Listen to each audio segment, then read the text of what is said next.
So last week we took you through a bunch of the most in-demand new cars and suggested used cars that do pretty much the same thing for less cash that you don't have to wait for. Because if you want to buy many in-demand new cars, you could be waiting months, sometimes over a year for them to arrive, if you can even order them at all. And it seems like you guys loved that video and loads of you asked for a part 2. So here we are. Now, if you haven't seen that video, go and watch it because it explains all the rules and what we're talking about here. But for the rest of us that have seen that video, let's get into this. We're going to kick off with a big hitter. It's the AMG G63. Loved by the wealthy that want to look all tough and menacing, possibly to make up for a catastrophic lack of self-esteem, the Big G seamlessly transitioned from what was once a bare-bones military spec vehicle to an overt fashion statement. And even though the image of the G-Wagon has arguably been ruined by association, thanks to a long list of attributes, there's no denying it is a very, very special vehicle. In fact, it's so special, AMG simply cannot produce enough G63s to meet customer demand and have, at least here in Australia, paused any new orders. And this has sent the price for near new but pre-owned G63s into the stratosphere. If you want a 2021 or a 2022 G63 here in Australia, sellers are asking anywhere from $350,000 to $500,000. Forget that, yes, it's good, but it's not $500,000 good. Or is it? Actually, we'd love to find out. So if you own one of these G63s and you'd be happy for us to review it and you live in Sydney or Newcastle, let us know in the comments or message us on Instagram because, yeah, we'd love to review one. But what if you don't want to fork out a fortune or wait for those order books to reopen and you want something very bloody similar to a G63? Easy. Y62. The Nissan Y62 Patrol we're talking about is the second facelifted model from 2019 onwards, which is basically a twin under-the-skin SUV to the 2018 and onwards facelifted Infiniti QX80 and the 2021 Nissan Armada if you're watching this in North America. But in whatever form, if you're a brand or a badge snob, these simply won't match the AMG for prestige. But if you can look past the marketing and image hype just for a moment, the Nissan offers an incredibly similar set of skills for potentially hundreds of thousands of dollars less. Like the G63, it has a stonking great V8. Okay, sure, the Nissan isn't anywhere near as fast, but if you do want it to perform even better, a Harrop supercharger kit will do the job. Plus, how many G63 owners ever use their full power potential anyway? But what about the chunky and boxy good looks? Okay, yes, the G-Wagon, it does look amazing. But if you're going for tough and menacing, a blacked out Y62 loaded with quality accessories looks like you're ready for a zombie apocalypse, not just a challenging commute to the beauticians. The G63's luxurious leather-lined interior is a thing of beauty. But again, a few tasty improvements to the Patrol and it is impressive. Plus, if you have kids, the Patrol might be more resilient to their abuse. The AMG does have loads of tech, but so does the Nissan, and again, you can always upgrade this stuff too. Both have great towing ability and both can tackle some incredible terrain off-road. But in reality, the vast majority of off-roading most G63s will ever see will be in the unsealed car parks of whatever private schools the kids go to. The Patrol, however, thanks to the money that you're going to be saving, will be far less precious exploring the rough stuff. Plus, it's arguably very nearly as nice to drive on a daily basis in the real world. And you know how much money you're going to be saving? A fully kitted out current Patrol is going to top out at around about $160,000, with many hovering around the $100,000 mark. That is, at the worst case scenario, a saving of $190,000.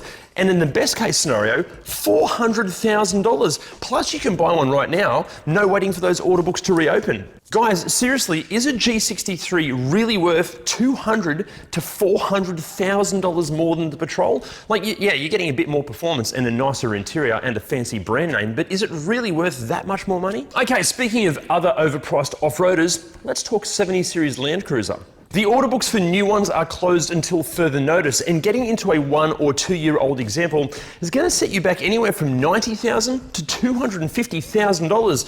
So instead, there's another option or two. As we covered in our full review, there's no denying the incredible ability, reliability, and tenacity of the 70 Series. And there's a reason that the United Nations use these as their go-to vehicles in the most treacherous regions in the world. But in reality, very few owners will ever come close to pushing their 70 series to the point that the big Toyota's ruggedness and sheer ability will ever be needed. Most owners buy them to either go camping with the kids, or maybe as a fashion statement, as they are the vehicle to drive when you're trying to look all big and tough. The problem is, you end up living with a 4x4 that's pretty horrible to drive in the real world. It lacks so much in terms of creature comforts and tech, and it costs an absolute fortune for what it is. So instead, just buy a 200 series. Now, this suggestion, it doesn't make a whole lot of sense if you specifically need a 79 series. But even then, plenty of 79 series owners don't need a 79 series. And we'll get into its alternative in a second. And it also doesn't make a whole lot of sense if you need a 78 series Troopy.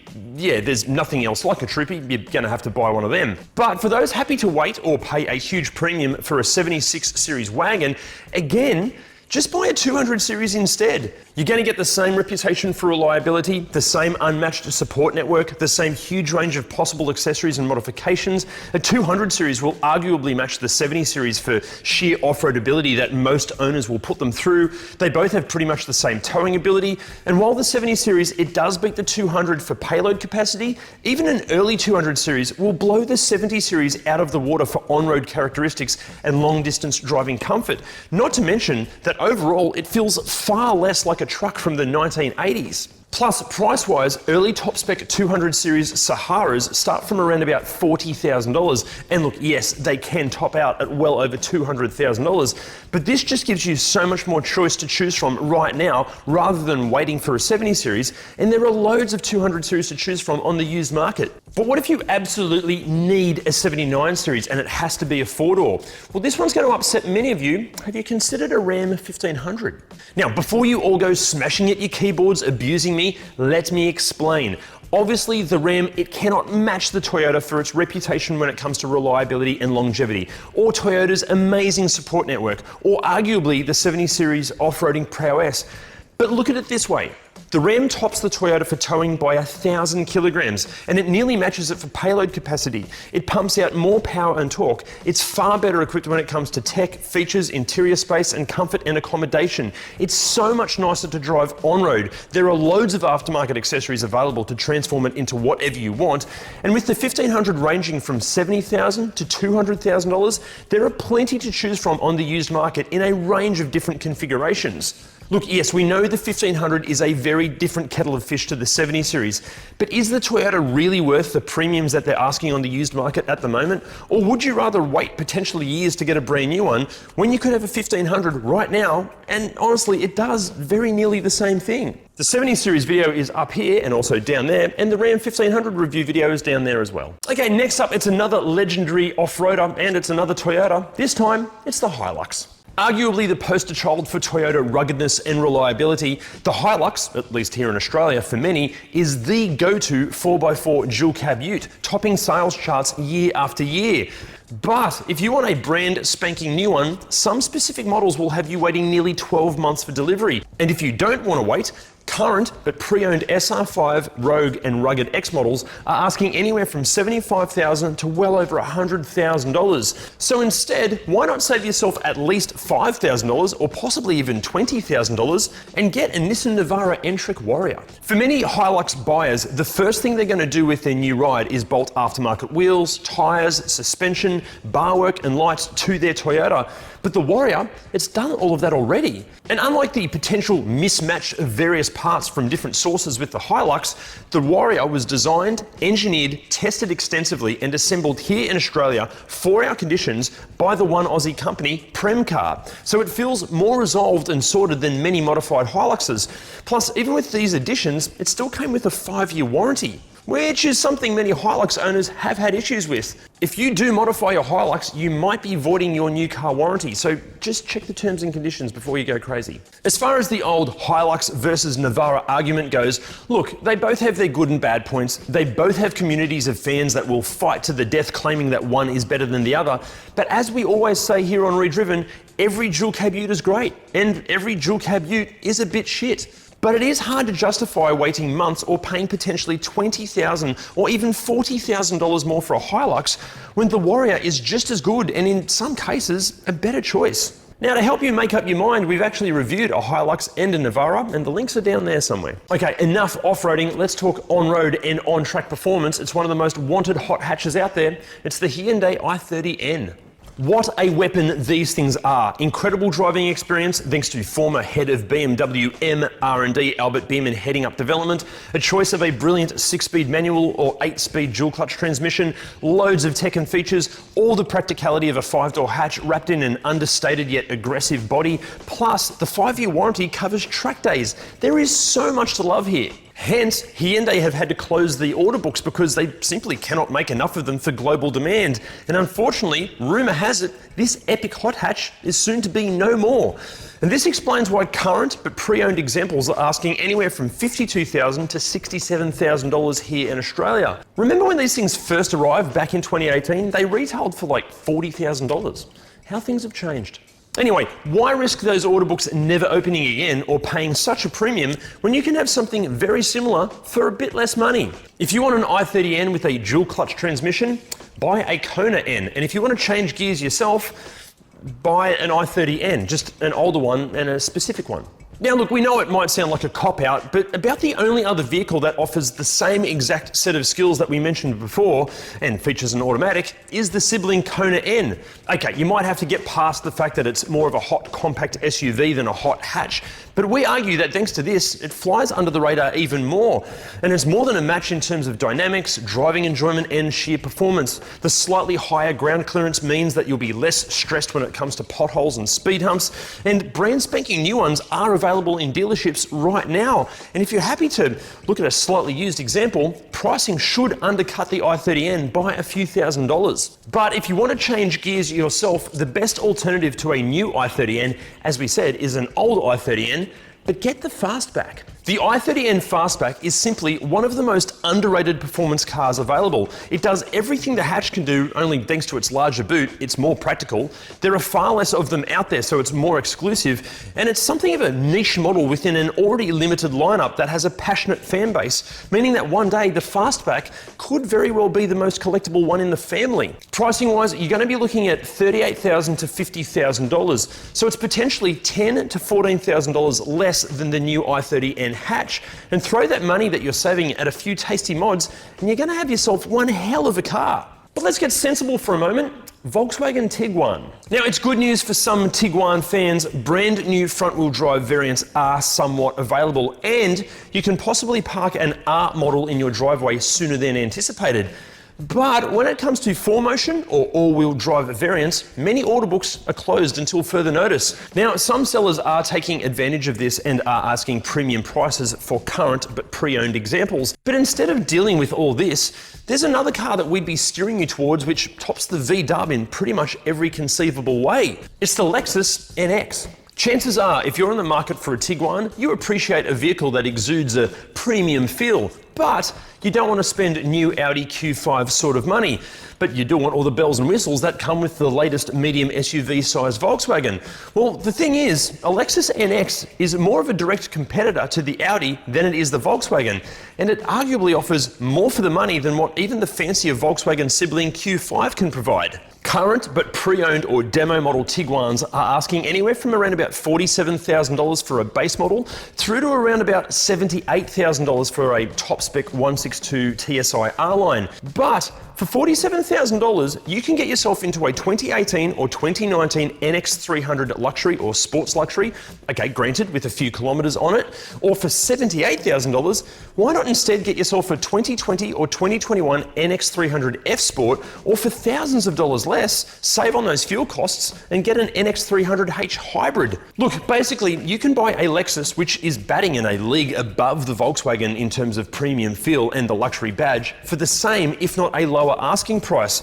Plus, you can have it right now. And we haven't even taken into account that Lexus are often regarded as the industry standard when it comes to build quality and reliability.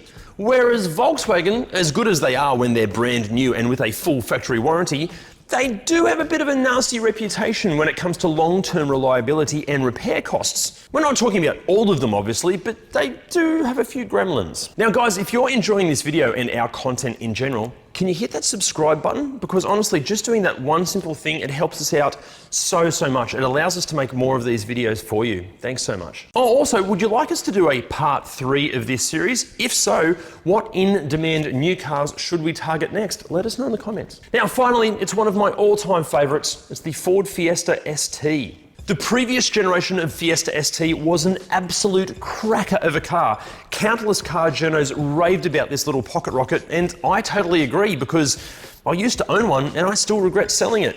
But the latest generation moved the game on even further, somehow making it even more livable as a daily driver, yet even more entertaining as a tarmac tearing hot hatch. But with Ford axing the Fiesta that the Fiesta ST is obviously based on, and the brand focusing on areas of growth, we have had to bid farewell to the iconic ST. With orders officially closed and all the remaining new STs spoken and accounted for, prices for current but pre-owned examples have understandably increased, with the small handful of 2022 models advertised on the used market asking $35,000 to $40,000 here in Australia.